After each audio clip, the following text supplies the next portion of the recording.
4 साल से जिस वक्त का इंतजार था वो समय आ गया है। आज दिल्ली यूनिवर्सिटी छात्र संघ चुनाव का काउंटिंग हो रहा है। कल दिल्ली यूनिवर्सिटी छात्र संघ चुनाव का इलेक्शन हुआ था। काउंटिंग को लेकर के पुलिस की तरफ से पूरी एहतियात बरते जा रहे हैं। आप पीछे देख सकते हैं, पूरी बैरिकेडिंग वगैरह लगाई गई है। पुलिस की तरफ से एडवाइजरी भी जारी किया गया है कि किसी भी प्रकार के अगर हिंसा होते हैं तो उसमें सख्त से सख्त कार्रवाई की जाएगी।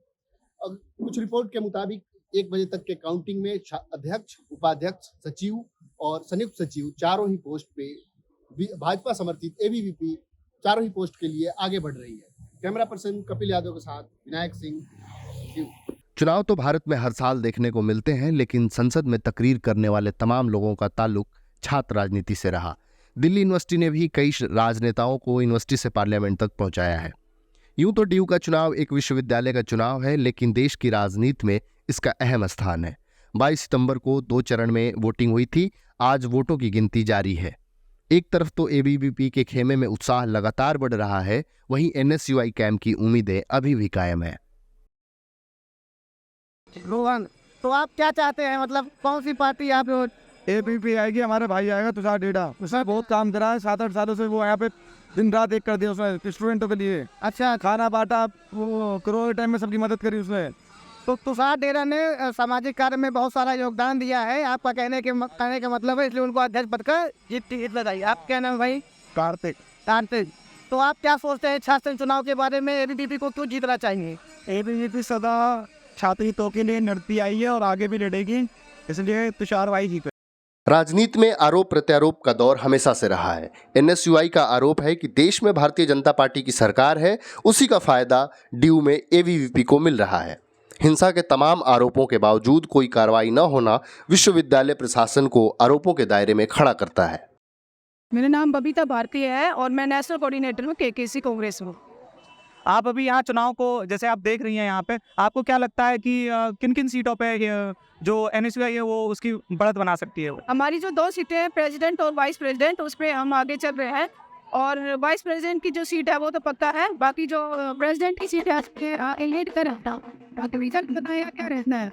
अच्छा, तो आपको ऐसा क्या लगता है कि आप जिस सीटों पे पीछे चल रहे हैं, ऐसे कौन से कारण है कि जो एबीवीपी है उस पे आगे चल रही है? आप कहाँ कमी रह गई है, या क्या ऐसे मुद्दे हुए हैं जिन पर आप सही से अपनी बात नहीं पहुँचा? इसकी बहुत सारे कारण हैं। जो सिस्टम में जो गवर्नमेंट है अभी, वो भी एक बहुत बड़ा रोल अदा करती है इसमें, क्योंकि उन्होंने डीयू का पूरा प्रशासन जो है वो अपने हिसाब से चेंज कर दिया है। और वोटिंग में प्रशासन का बहुत बड़ा योगदान होता है, अंदर से कैसे वोटिंग करवाई जाती है। इवन जो एडमिनिस्ट्रेटिव सिस्टम है, पुलिस है, एमसीडी है, उसका बहुत बड़ा रोल होता है, क्योंकि एनएसयूआई नहीं लगने देते मेन में इस जगह पर। और जब आचार संहिता लग गई, सब एनएसयूआई के सारे फैसले उन्हें हटा दिए गए, लेकिन सिर्फ एबीवीपी के पोस्ट पर आज भी आप देख सकते हो लगे हुए हैं। जैसे कि इनका कहना है, बबीता जी का कहना है कि जो प्रशासन है और जो सरकार होने का जो लाभ है, जो सरकार के होने का लाभ है, वो कहीं ना कहीं एबीवीपी को मिला है। और ये भी पक्षपात के भी कुछ आरोप लगे हैं इस पर, लेकिन फिर भी वाइस प्रेसिडेंट की सीट पर आगे चलना ये स्वयं में बताता है कि चुनावों में जो सबसे ज्यादा महत्ता होती है वो लोग जनता की होती है। वो जो जिसको वोटर जिसको चाहते हैं वो आगे बढ़ता है। इसके साथ ही हम यहाँ पर देख सकते हैं कि हमारे पीछे जो वाइस प्रेसिडेंट के चुनाव पर आगे बढ़ने की जो नज़ारे दिखाए जा रहे हैं, उससे लोग अभी उसका जश्न मना रहे हैं। और प्रेसिडेंट सीट पर भी अभी वोटिंग पूरी नहीं हुई है, उस पर भी काउंटिंग चल रही है। और ये आसार लगा रहे हैं हम कार्यकर्ता की प्रेसिडेंट सीट पर भी क्या पता है अपनी जीत दर्ज करें। इसी के साथ कैमरामैन अमन आर्यन के साथ कपिल। जीत को लेकर कितना आश्वस्त? जी देखिए, अभी अंदर से कुछ खबर आ नहीं पा रही, क्योंकि अंदर फोन वोन सब बंद है।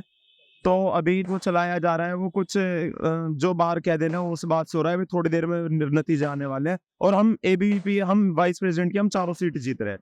जैसा इनका कहना है कि वाइस प्रेसिडेंट को लेकर के इनका और साथ ही और सीटों पे भी एनएसयूआई जीत रही है, तो चारों सीटें जीत रहे हो। तो आप स्टूडेंट को लेकर के आपकी क्या? क्योंकि हम लगातार चुनाव में हैं, हम इतने 1 महीने से चुनाव में हैं, तो हमने देखा जो स्टूडेंट्स का रुझान था वो सब एनएसयूआई की तरफ था। वो चाहते थे कि अब की बार बदलाव हो, और बदलाव होगा जरूर, कुछ ही देर की बात है। आप लोग कौन कौन से काम करने वाले हैं जो छात्रों को प्रभावित करें?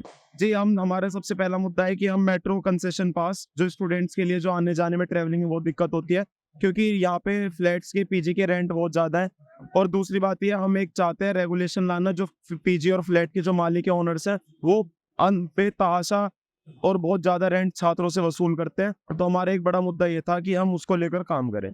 डूसू छात्र संघ चुनाव के कोड ऑफ कंडक्ट में प्रिंटेड टेम्पलेट बांटना और प्रचार में 5,000 रुपए से अधिक राशि खर्च करने की अनुमति नहीं है, लेकिन इस चुनाव में धन बल और महंगी गाड़ियों का लाव लश्कर देखकर यह अनुमान लगाया जा सकता है कि छात्र संघ चुनाव में नियमों का कैसे उल्लंघन होता है। Elections go way more. We have seen Arun Jaitley, we have seen many other parliamentarians currently in Lok Sabha that have contested student elections. So do you think that this is the right path to go if this election is contested not on ideology but on whose bhai you are? This is not the right morale to contest any elections in democratic forum in any country, but that is the reality of India and EU, that we are contesting elections on terms of money and friendships and muscle power. Okay. So have you got the news about the violence that broke out near Miranda House and Mukherjee Nagar also? Mukherjee Nagar. Yeah. So what do you think about that?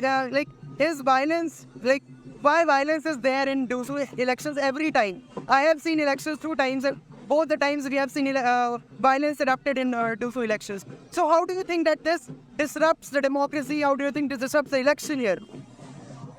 See, the problem of Dusu elections is that they are running on the foundations of muscle power, on locality and not on ideology.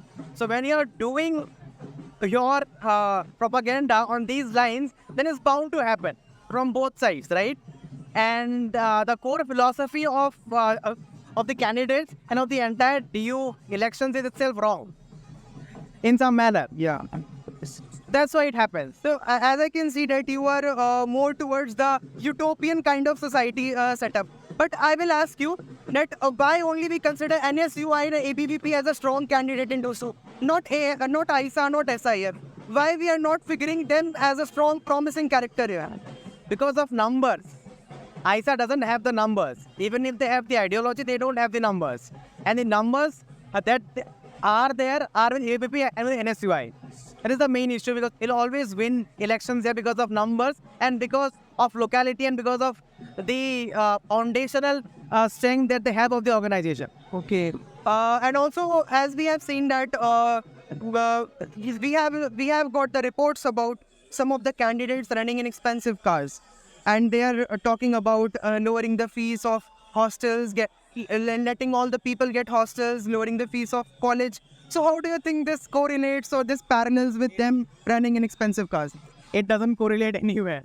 These are all muddas, as we call, muddas to look good, muddas to win elections. But at the end, it's all about political careers and how they see themselves in the future.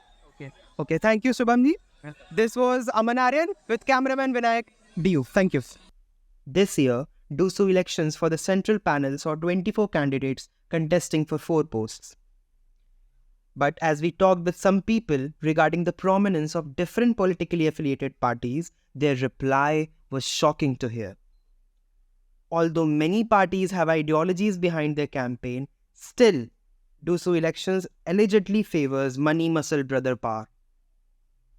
After the results were declared, supporters of their respective camps got into actions and started marching, which almost rose a stampede when the crowd started crossing the barricades.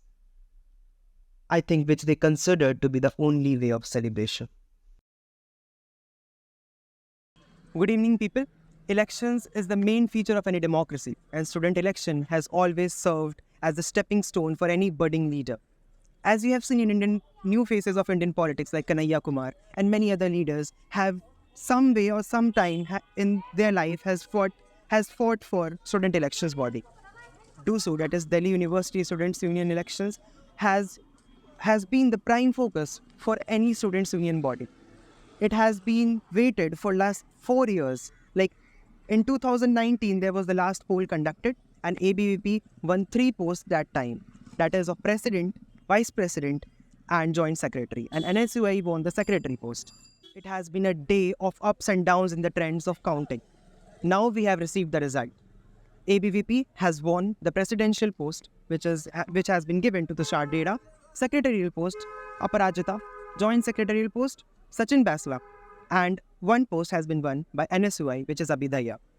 This was Aman Aryan, along with Vinayak Singh, Kapil Yadav, Divyanshu, and Adarsh Pandey, showing to all of you how the Dusu election goes. What's the craze of Dusu elections? You have seen victory marches, celebration of crowd, celebrating by burning firecrackers, and a huge crowd that has been supporting Dusu elections since its beginning. Thank you. This was Aman Aryan along with cameraman Kapil Yadav from DU.